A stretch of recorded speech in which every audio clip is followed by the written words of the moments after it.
Hello everyone, welcome back to my channel. In this video, we're gonna talk about the hoisting cage.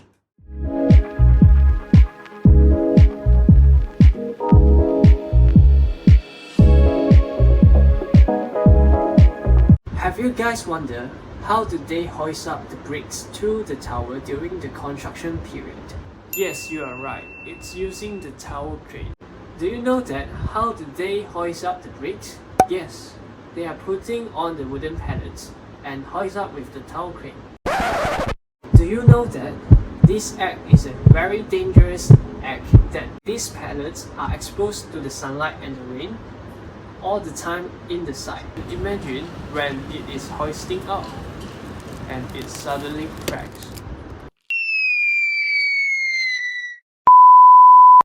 Enough of the nonsense, now let us start to sketch on the hoisting cage.